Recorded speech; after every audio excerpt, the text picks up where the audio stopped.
This is Priya Anand, and we are Spiraling. In this show, we use curly hair as a lens to investigate our world. Christopher Nolan's The Odyssey movie came out this week. I saw a pre-screening.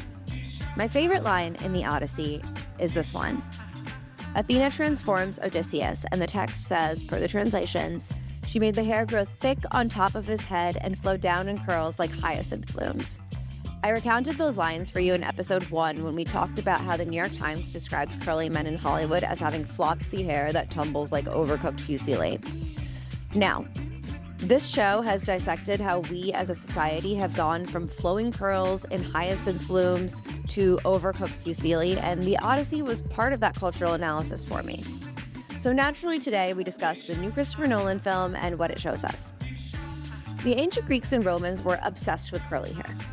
We interviewed hair archaeologist Janet Stevens in episode 5. It's called How to Look Like a Greek God. And Janet told us that curly hair was, as a rule, considered the most desirable. The Greeks even invented primitive curling irons called a calamistrum to make wavy and loosely curly hair even curlier. Think about a skewer. They would put it over hot coals, and then you'd wrap your hair around that. And the trick was to not completely singe your hair, but have it be hot enough that you can actually get those, heat curls. So how does all this come across in Christopher Nolan's adaptation? Now, I have to say, I was looking out for where there would be a scene with Matt Damon and he's transformed and given a head of thick curls because I love that line, flow down in curls like hyacinth blooms. But also, I kind of wanted to see what Matt Damon would look like with curly hair. So this is my request, putting it out there into the universe, manifesting someone put Matt Damon in a movie where he gets a perm. Now, what does hair represent in ancient Greek literature? Hair was often used as a way to denote vitality, emotional states, divinity. So that line about giving Odysseus curls that bloomed, it wasn't just about hair. It was about restoring Odysseus from being a crusty, weary traveler to a more robust and lively state. In the movie, though, we don't get to see that come to life. What we do see, though, is the film shows Agamemnon, played by Benny Safdie. You see his dark curls coming out of the helmet from time to time.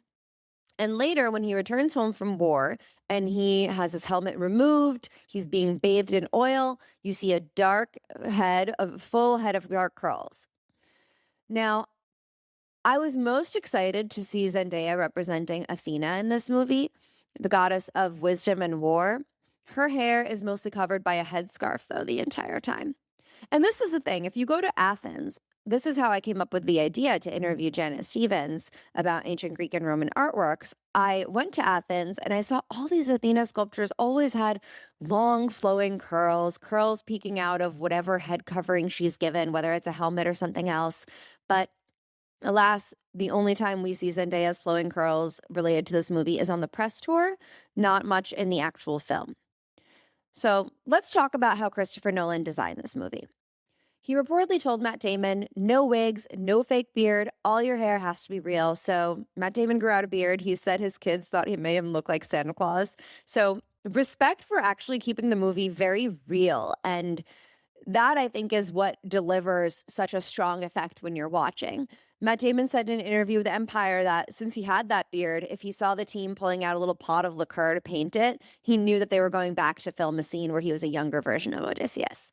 So we talked about wigs in our previous minisode, about how Disney gave Catherine Lagaya wigs for filming Moana, even though her naturally curly hair is basically exactly the same as Moana's. That was and remains a big deal that Disney erased Moana's curls. And I think this realness that Chris Nolan has in the film is what makes The Odyssey such an incredible production. It is a feat of cinema. It is a film, not just a movie. I do think everyone should see it. I quite enjoyed it, even though it's 3 hours long.